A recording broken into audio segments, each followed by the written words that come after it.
So first of all, welcome everyone to the third annual Volunteer Leadership Summit, focusing on the final months of the Ignite campaign. As Julie said, my name is Dan Ward. I'm honored to be the chair of the UCF Alumni Board. I'm proud to be here today and share this room with some of UCF's most loyal friends and supporters. To those of you who have participated in either or both of the past summits, welcome back. To those of you who are attending for the first time, we welcome you. You couldn't have chosen a more exciting time to participate. As Julie mentioned earlier, today's program features a cross-section of industry experts, donors, volunteers, university leaders who are all working toward the same goal: moving this university forward. Unfortunately today, Nelson Marchioli, the chair of the foundation board, cannot be with us. As many of you know, he lives in Atlanta, so driving south yesterday was probably not the best idea. That's bad news for him. It's good news for me, though, because I get the honor of introducing our president. Our keynote speaker today, UCF's 5th President, Dale Whittaker, who has been part of our UCF family since 2014. As most of you know, he served as our provost and executive vice president before being unanimously confirmed by the Board of Governors as our 5th president. His term started just 3 months ago, but already we've accomplished so much. Dr. Whittaker brings to the presidency extensive experience as a faculty member, university leader, and strong supporter of student success. With that, please join me in welcoming Dale Whittaker.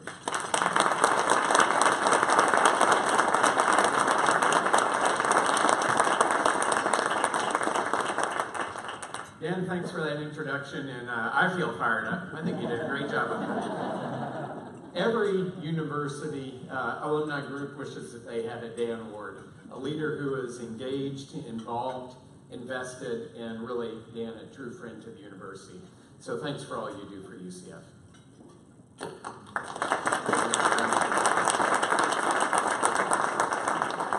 Okay, so as Dan said, I'm pretty new to the role. In fact, this week I celebrated 100 days on the job.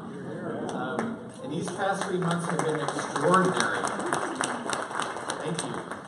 Engaging with students, engaging with alumni, engaging with parents, volunteers, donors, community leaders, and many of you in this room. And I have loved every single minute of it. Because together, we're finding new ways to make an impact for our students, for our community, and especially for our society, and even for sea turtles.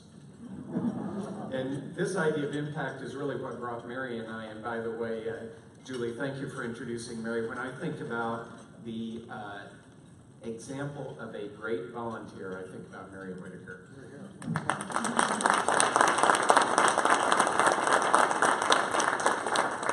And you know, this idea of impact is what really brought us here 4 years ago.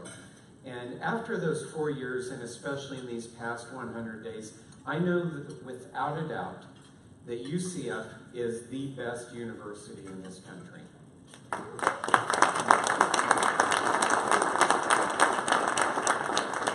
And I say that with no bias, because really there is no other university that has the potential that this university has to have any greater impact than UCF. And so before I go further, I want to just take a moment and acknowledge all of those that have been affected by Hurricane Michael. Our thoughts are really with all of those that were in the storm's path, maybe still are. And I'm proud that our team has reached out to more than 600 Knights that live in the Panhandle or whose families are in the Panhandle to just let them know that we're here for them and we're here to support them. Because as you know, everybody in this room knows that as a Knight Nation, we care about each other. We care about our community, and we care about our future collectively. So today, we are on pace to be the biggest source of talent, the largest source of ideas, and the best source of innovation in the United States.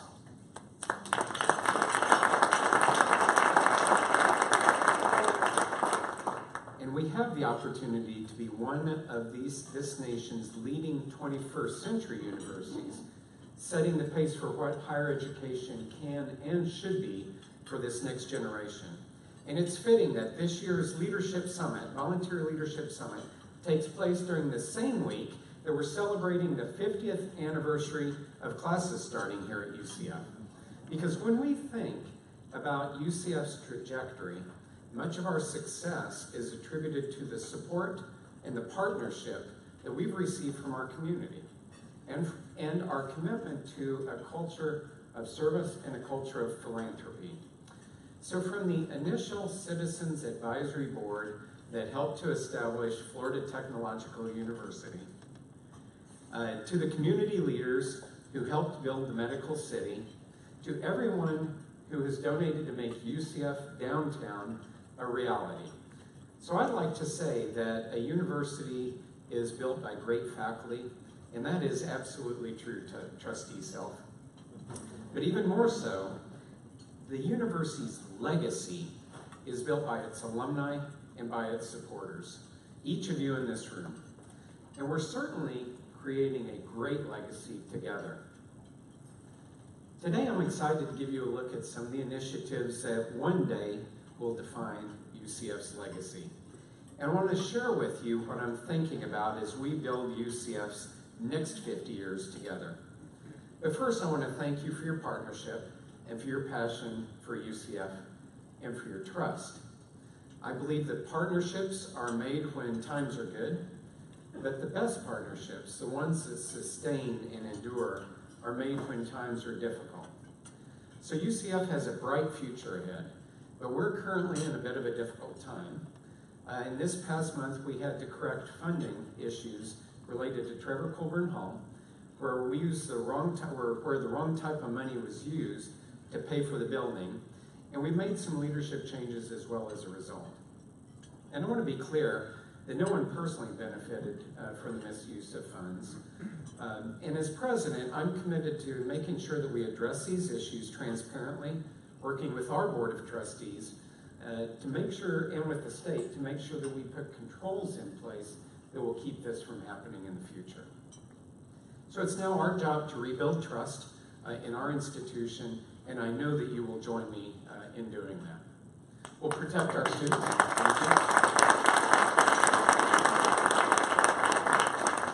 And as we do this together, we'll protect our students, we'll protect student success, because we know the incredible impact that UCF has on their futures and the power of what we together can accomplish. So now let me highlight a few projects that I think reflect UCF's mission to drive talent, to drive ideas, and to drive innovation in this century. And to show you how UCF is differentiating itself from other institutions across the country and where you can help. So it's always been our motto to reach for the stars, to dream big, and really that's never been more true than today. One of our biggest projects taking shape right now is the UCF Downtown Campus, which will open its doors about 309 days and 12 hours from right now, but who's counting? But even more than a campus, an academic campus, UCF Downtown is an educational ecosystem, and it's also an innovation hub.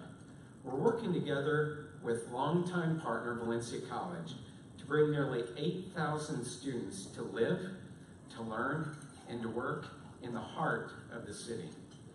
In academic programs like legal studies, communication, digital media, all that benefit from a close proximity to businesses in the immediate area. And to provide opportunities for real learning, real authentic learning, in areas like urban innovation and next generation media and digital entertainment. So imagine being able to walk to class and then walk to your job or an internship, put what you just learned in class immediately into practice, bring the motivation from your job and the relevancy right back into the classroom. So this innovative campus is the work of several hundred of our faculty and staff and community supporters who all deeply believe in this vision. But having said that, I would like to especially recognize the leadership of our new Vice President for Partnership and Chief Innovation Officer, Thad Seymour. And I would also like to recognize our newly named Provost, Elizabeth Dooley.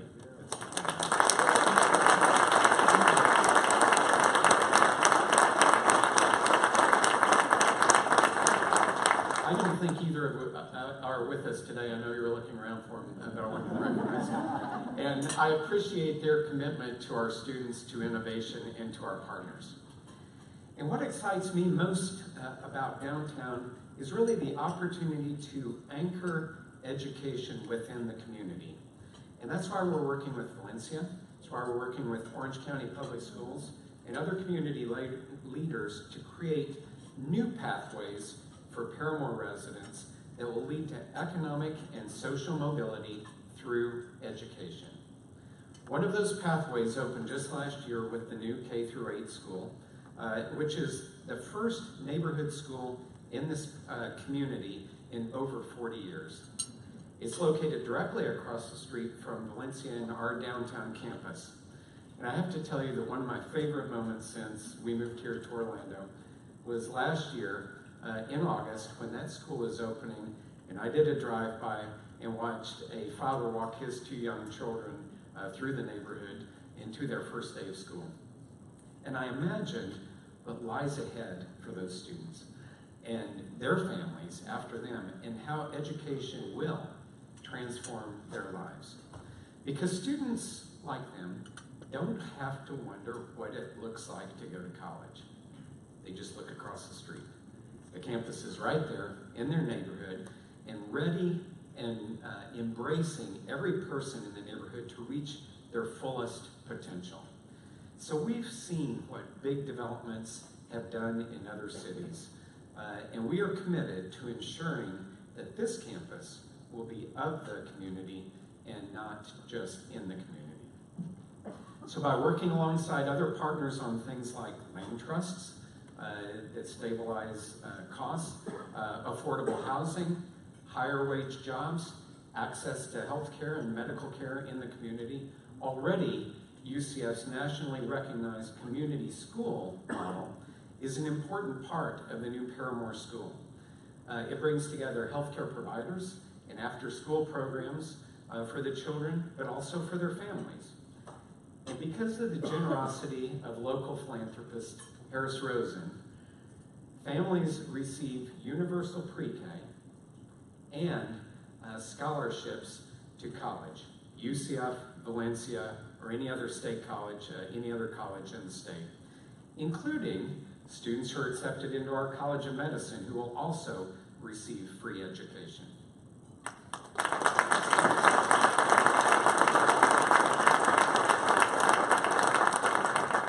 So like Portia Jones, an aspiring doctor, recognized, you see it on the screen here at our groundbreaking last year, who wants to graduate from UCF downtown, and then she wants to go on to medical school at UCF. To me, this represents a big idea with a biased action at its very best.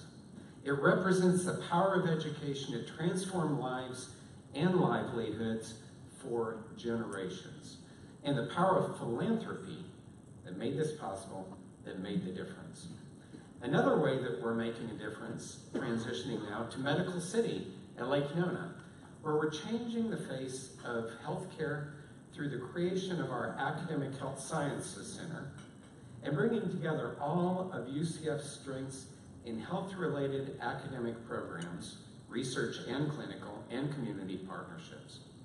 So this fall, we worked with the city, the county, and Tavistock to transform Sanford Burnham Previs Research Institute into the UCF Lake Nona Cancer Center, which will house cancer researchers, clinical trials, and patient treatment, all three of those in one place when it comes online next year. And in just 2 weeks, we will celebrate the groundbreaking for the UCF Lake Nona Medical Center, which is our teaching hospital in conjunction with HCA, to advance medical teaching and research for our region and for the state.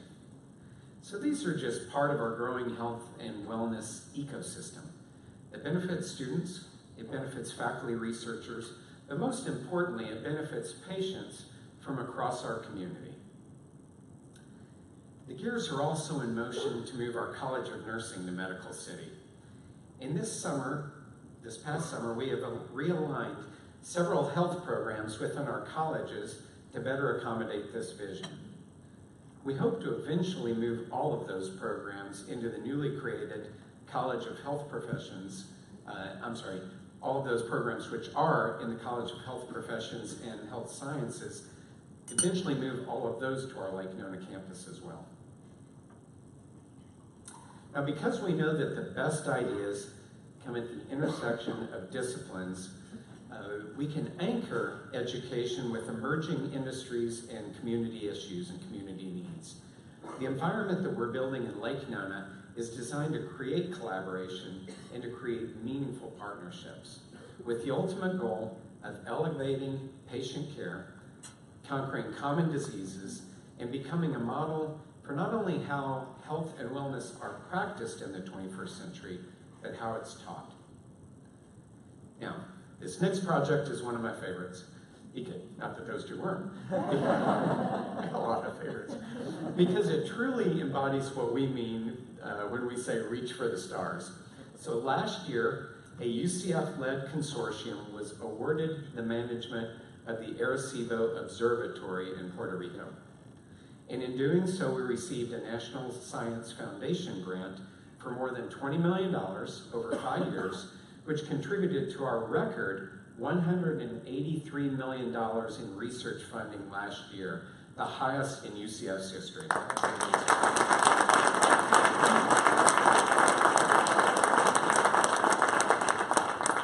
Arecibo Observatory is home to the largest fully operational radio telescope on this planet, one of the most powerful instruments of its kind in the world.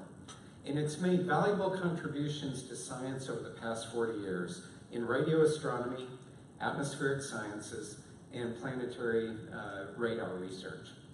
It helps guard our planet, this is one of the cool things, from the threat of wayward asteroids we know centuries in advance before they hit us, while studying some of the most remote bodies in the cosmos. And if it looks familiar, it probably is, because this 18-acre reflector was featured on the James Bond movie Goldeneye and Jodie Foster's Contact. And altogether, it's nearly the size of 26 football fields. And you better believe that that's big when you're hundreds of feet off the ground looking down into it. But more importantly than its size, it is its impact for UCF and for science in Puerto Rico. We already have an outstanding research in the planetary sciences, as you know, especially in the area of asteroids and their composition. And Arecibo is an opportunity to expand our capabilities, and it also doubles our number of planetary researchers just overnight. It puts us on track to become a national or even an international leader in space and planetary science research. And that's because thousands of scientists conduct research at Arecibo every year. And our oversight of this critical facility further solidifies our excellence and our leadership in this field. It also allows us to create a pipeline for students to study space sciences, both in Puerto Rico and in Central Florida, by providing hands-on opportunities at the observatory. And not just for UCF students, but for students from other universities as well. So starting with our partnership in the management consortium of Arecibo, we're looking at more opportunities for more collaboration in fields like hospitality and tourism, biology and life sciences, and others in the link between us and Puerto Rico. With a long-term goal, beyond that, to become all of Latin America's destination of choice for both higher education and for co-innovation of new goods, supplies, and services for Latin America and for North America. And we have a lot in our favor to achieve this. As an institution, we value excellence. We value diversity, inclusivity, and equity. And we're proud of the incredible diversity that already makes up UCF's community, especially among our student body. Every year, we're getting closer and closer to becoming a majority-minority institution. And this fall, a record 26%, but to me, even more impressive than the percentages in number, 18,000 of our students are Hispanic.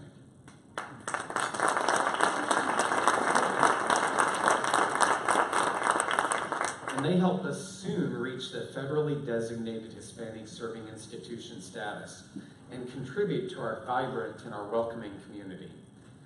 In our efforts to help students and their families after Hurricane Maria's devastation in Puerto Rico, we worked with our Board of Trustees to offer in-state tuition to students that were affected and displaced by the hurricane, which earlier this month, you may have heard, we extended through 2023 because we're committed to those students' success, and especially in difficult times.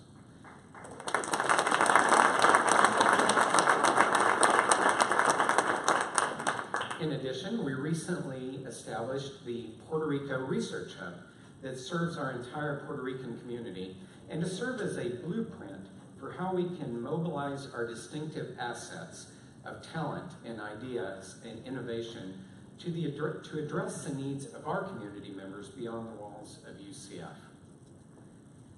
As Knights, you know that we have an enterprising spirit and we have a passion for innovating together to make an impact not just in Central Florida, but in communities across the globe.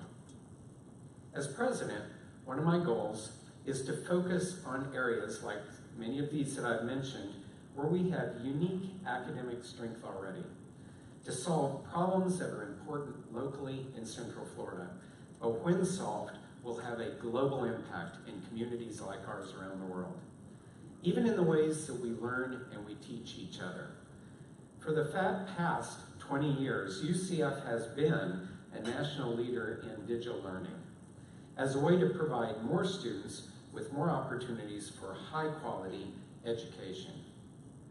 Today, we're revolutionizing how universities can use technology to deepen learning and to help students achieve their academic dreams. And frankly, that's what brought Bill and Melinda Gates to our campus last year. And it's why they praised UCF's efforts to pioneer a new model of digital learning that focuses on faculty-led innovation and student demands and needs for flexibility.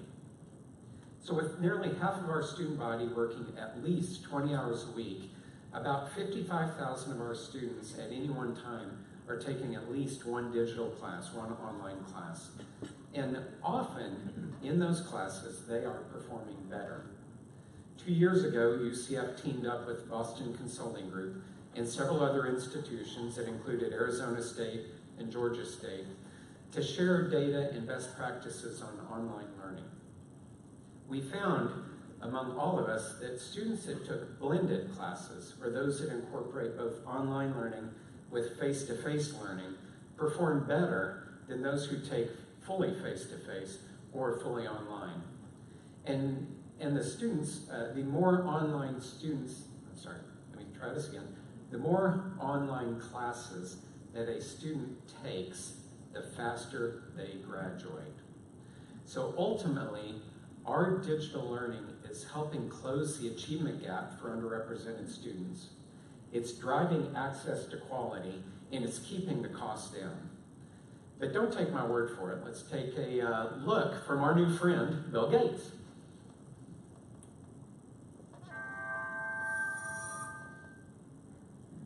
We're here at the University of Central Florida. They've been a pioneer at growing their student body while maintaining really great degree price and very high quality. And they've done that by adding blended learning, where part of your class hours are online, and then fully online, where you don't need to come to the campus at all.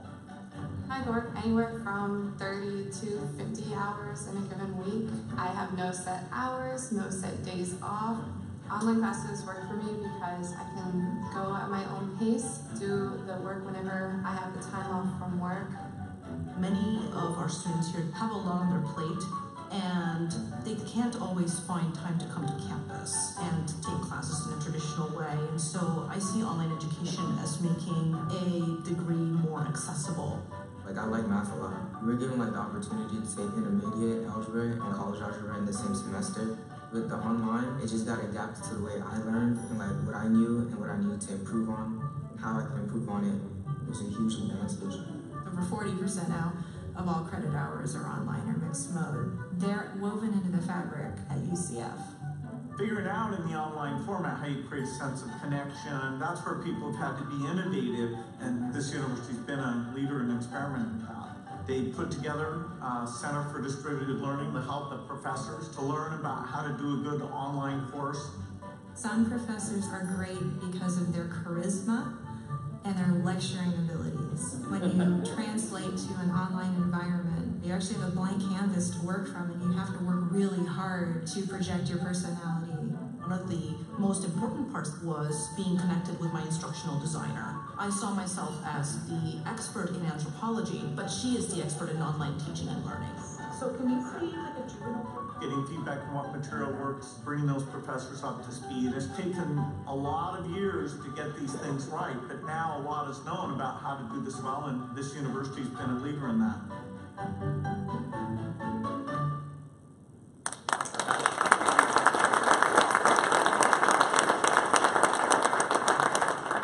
I have to say that geeking out with Bill Gates about computerized adaptive learning technologies was one of the highlights of my career.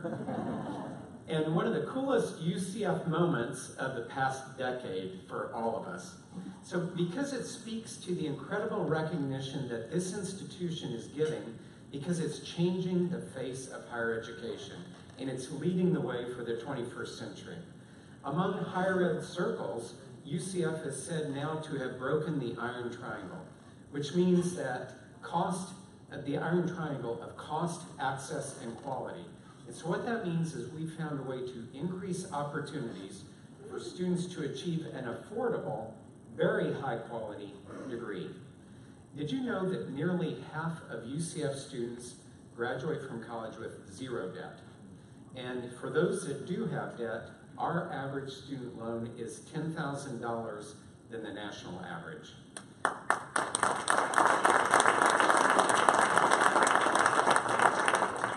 While at the same time, we graduate more students than any public university in the United States.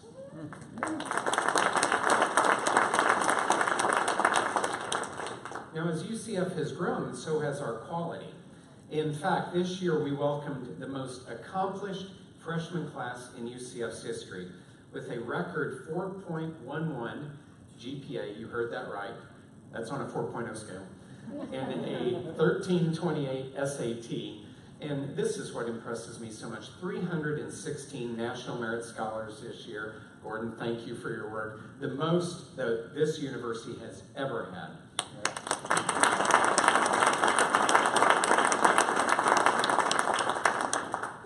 Based on the additional improvements that we're making in retention and in graduation rates, I expect that UCF will become Florida's next designated preeminent university very soon.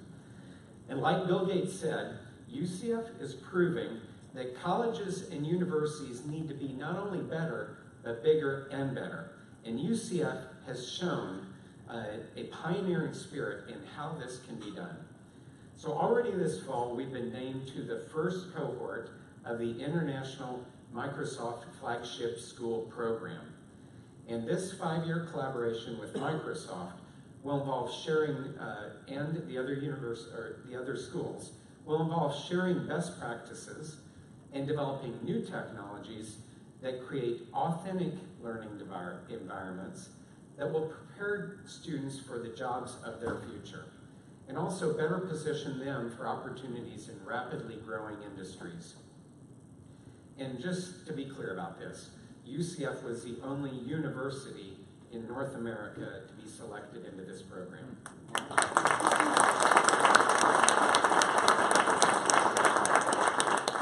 Today we're also the only Florida school that ranks in the top 10 in U.S. News and World Report's list of most innovative universities.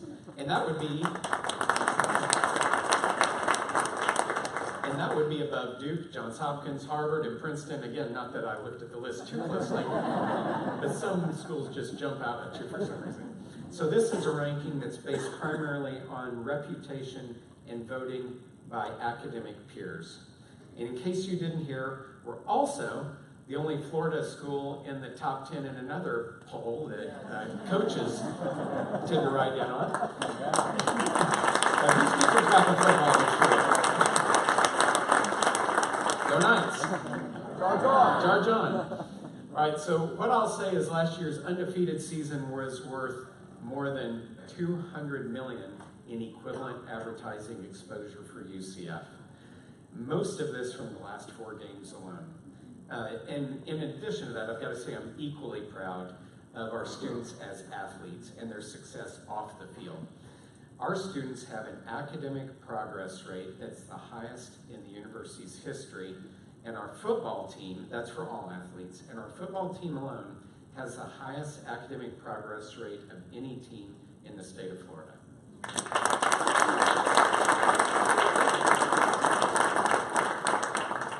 Ultimately, the recognition that we've been receiving helps to attract and collaborate with powerhouse organizations like Siemens, like Lockheed Martin, like NASA, and others. And it's really the success of our graduates, like many of you, that ensures that UCF's reputation is getting better every year, year after year. UCF has accomplished a lot in a relatively short amount of time. And today, we are defining what we want to do during the next phase of our evolution. And we're setting a trajectory and we're setting the groundwork for our next 50 years as a university. And during our next era, we want to make sure that UCF and Central Florida are better known for excellence and for innovation. And we're working to make Central Florida one of the most highly educated populations in the country, positioning this region to better recruit, retain, and also to launch new businesses. And we're working to increase graduate student enrollment, students who will make discoveries that are commercialized or licensed into new goods and new services. And we're working to increase research and intellectual property production and continue Central Florida's emergence as a leader in innovation and entrepreneurship. And we're committed to fueling talent, ideas, and innovation that will drive our community and drive our state forward. Because we know that talent isn't restricted by income. We know that we measure ourselves by whom we exclude rather than who we, by whom we include rather than who we exclude. That was a major faux pas. Please rewind the tape. And because we hold ourselves responsible for the success of those who we enroll and we graduate. The beginning of our next era comes at the most opportune time. A lot of stars are aligning to create the perfect environment to cultivate success, including our Ignite campaign and our Collective Impact strategic plan. Ignite's 3 pillars, student success, academic excellence, and a better future, show where our priority areas are. But we can't do it alone. Although state funding is incredibly important, we need other support to ensure our success. And this is where philanthropy really comes in. Our alumni, our friends, our community members know that giving to UCF is a great way to amplify their impact. So take Joyce and Vince Verga, for example.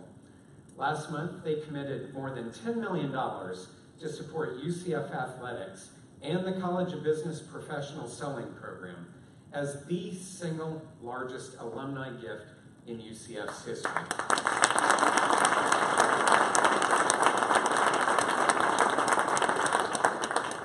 And earlier this year, Jim and Julia Rosengren committed over $6.5 million to support sea turtles, veterans, language programs, science, and football.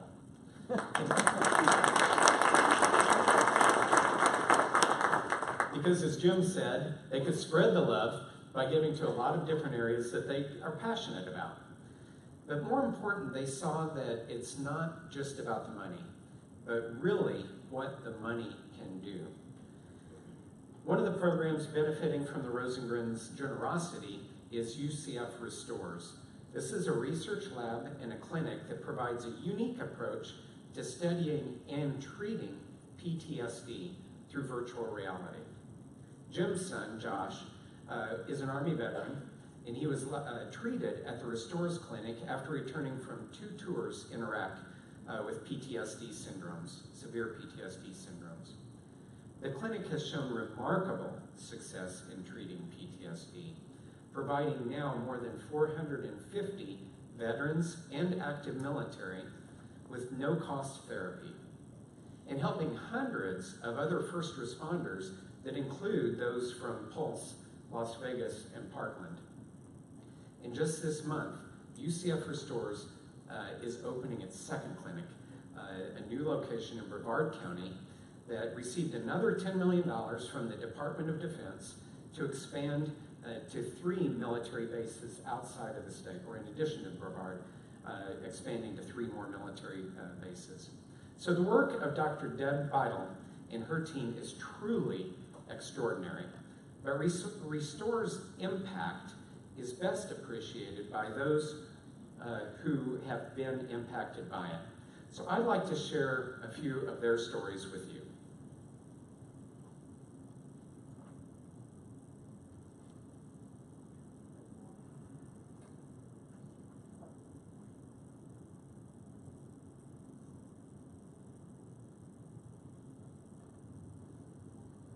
I was driving along, it was midday, it was July 5th, it was 2007, and basically we ran over a bomb, an IED. I gained consciousness. I remember the other vehicles from the north side coming to help us out as we were being ambushed, and I saw their vehicle, their Bradley, engulfed, by a big ball, of smoke and fire. It's like a movie that has no end. It just keeps replaying.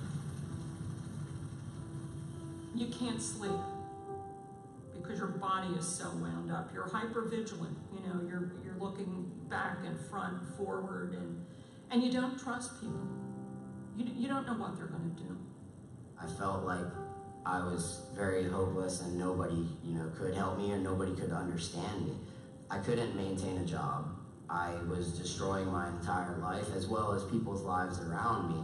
And I didn't really see myself ever getting better.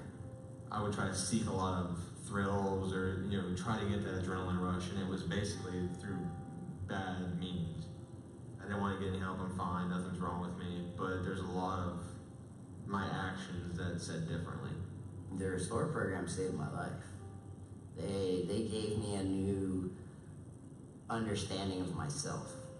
If we look at people coming back from Iraq and Afghanistan who have been in combat, about 1 out of 10 of them will suffer from post-traumatic stress disorder. That's a very large number. Exposure therapy is a treatment that's been around for about 50 years. It has the most scientific research, the most evidence behind it. In exposure therapy, what we do is we expose people to what it is that created their fear. They have to get in touch with exactly what happened. So here at UCF, we are making exposure therapy even better in the case of combat-related post-traumatic stress disorder by adding virtual reality and creating a more powerful treatment. Describe in detail what you remember from that IED. Smoke, seeing clay and asphalt in the air, the smell of the smoke going by. In each case, for each person, we recreate exactly what they saw, exactly what they heard, and exactly what they smelled. In the case of explosions, we can also recreate the sensation of an explosion. From the outside, you look at it and it's like, oh, well, it's just a face mask and some stuff, but the way that it stimulates your brain and takes you right back to there, it's pretty crazy. We have 2 programs. One is a 17-week program, which is very useful for people who live in the Orlando area, and you might think of it as an outpatient program. The 3-week program is quite unique. It's the only one of its kind in the country. That treatment so far has led to an incredible response rate. More than 60% of people who come through our 3-week program no longer meet diagnostic criteria for post-traumatic stress disorder at the end of the treatment. And 6 months later, they're continuing to maintain their treatment gains. They definitely gave me the tools to be able to help myself out. It's never going away. It's still there, but it's just being able to control it and manage it. In everyday life, I'm doing exposure therapy because I'm driving by things on the side of the road, and if it spikes me up to a 4 or a 5 when I was at a 2, I'll turn around, go drive by it again until I'm down at that 2, and then I'm like, all right, just some trash.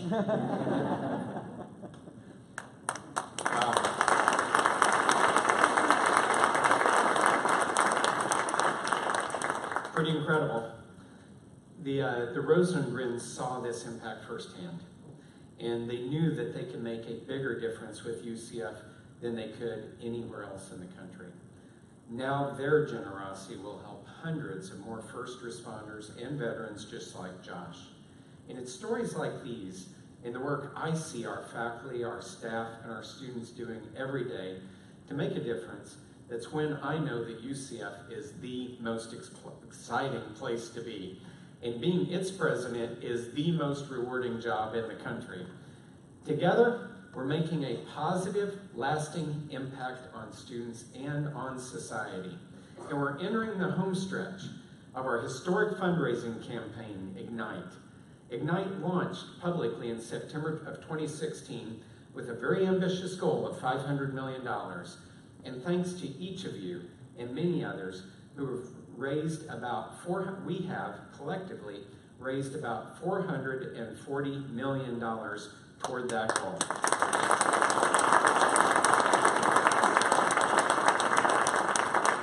And we are close to the finish line, and we can't slow down now.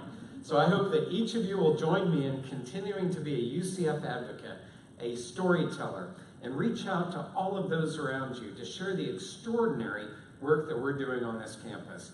No one can tell our story the way that you can, and nobody can encourage others to give their time, their expertise, or their resources like you can. And nobody, frankly, can build UCF's legacy like you can. We're working to create a culture of service and philanthropy at UCF, a culture that you started. And you're the champions of our message and the reason for our impact. We're all in this together. I look forward to creating a bold new future for UCF with you and investing in our excellence. So thank you for everything you do, and today, charge on.